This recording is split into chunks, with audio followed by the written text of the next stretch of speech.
Whether you consider yourself a minimalist or if you claim the title of a maximalist, very few people in this world actually enjoy living in a cluttered environment. We may get lazy, or like me, we may procrastinate and be slow about it, but most of us enjoy doing away with clutter, even if that means we never get rid of anything that we own.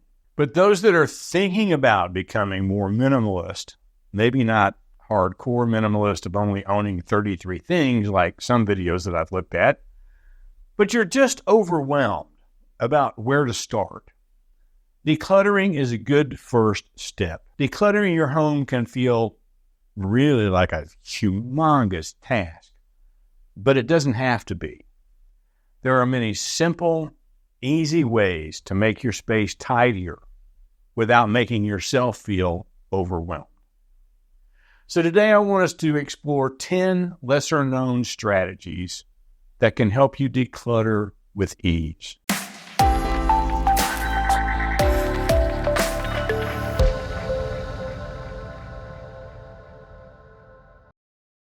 Imagine how much lighter your home would be if you removed just one item every single day.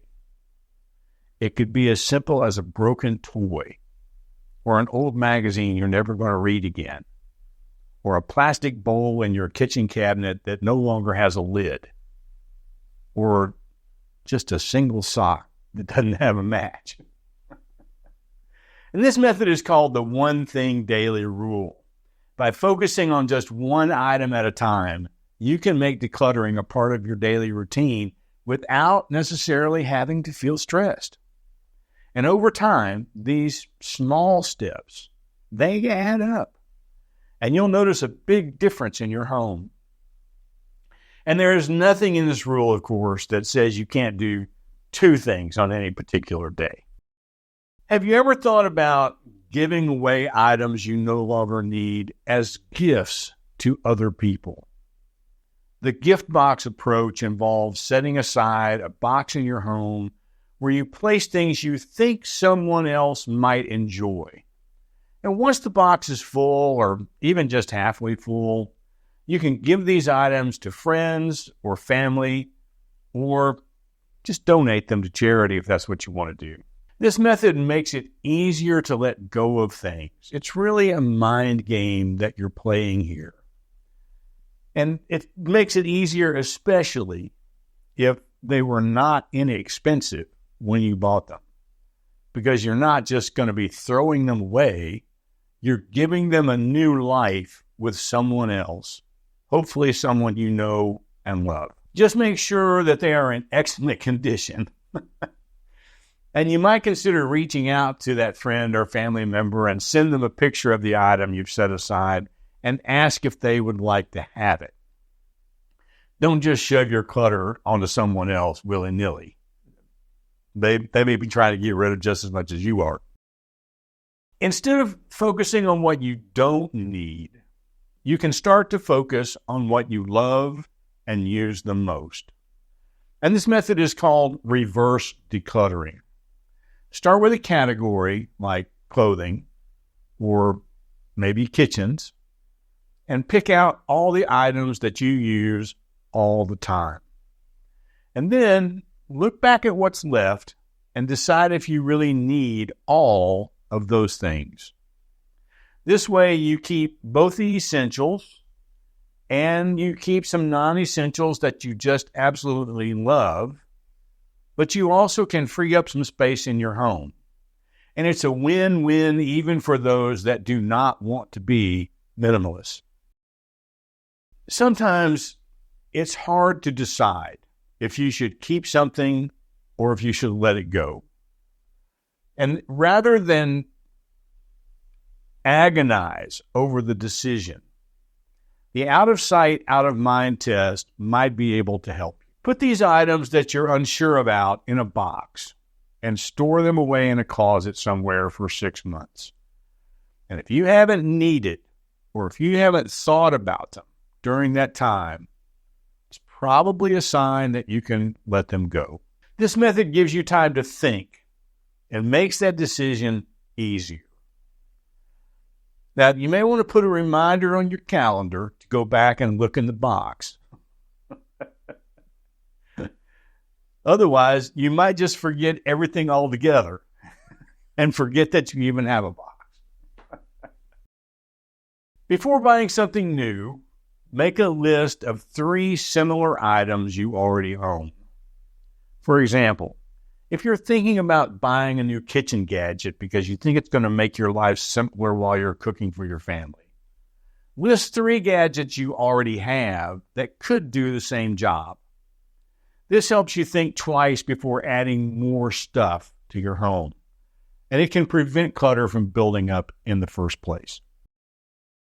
The biggest question you might want to ask sometimes is, do you really need to buy that book you want to read?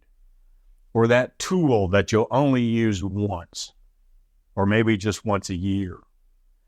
Instead, try the borrowing culture.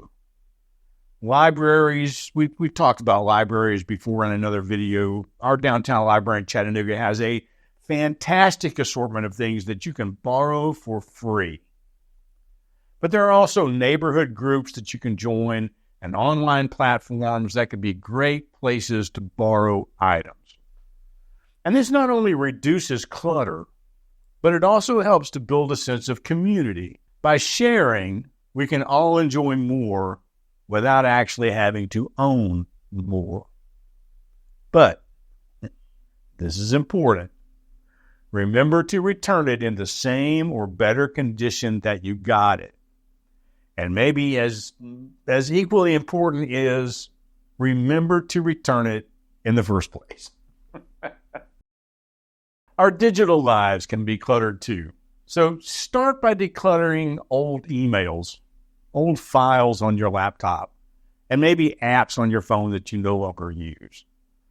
Get rid of the 20,692 email alerts on your phone's home screen.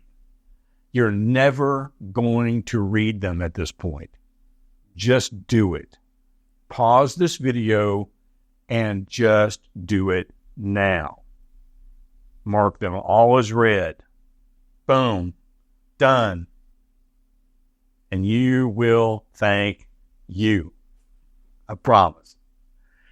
Decluttering your digital space can help you get into the habit of letting go of things, making it easier to tackle the physical clutter in your home.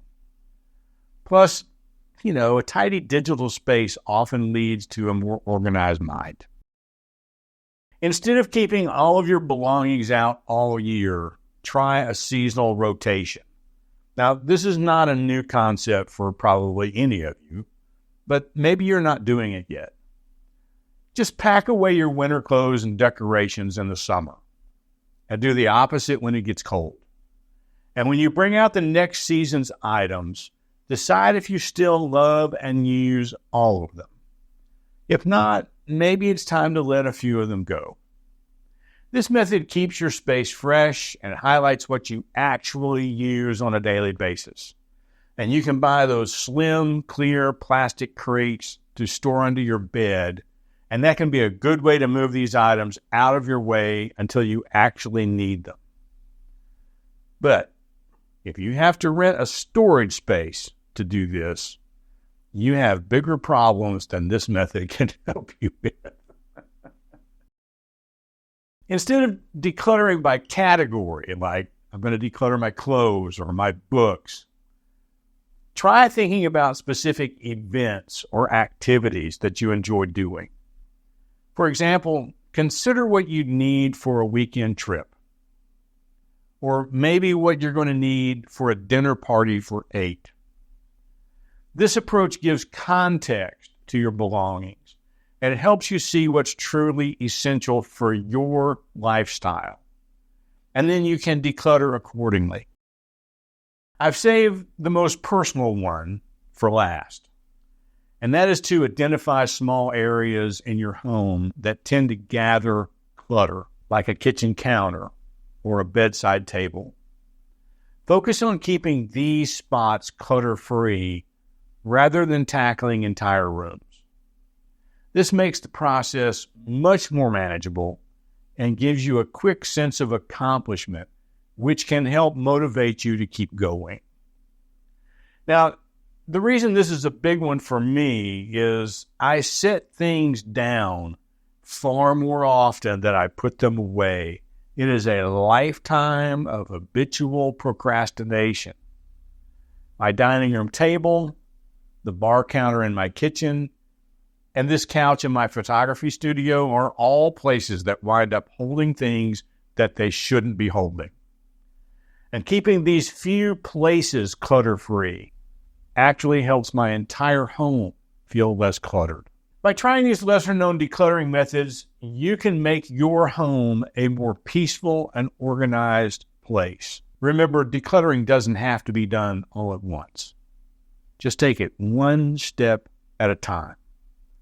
And soon, maybe a few months from now, you will enjoy a clutter-free home.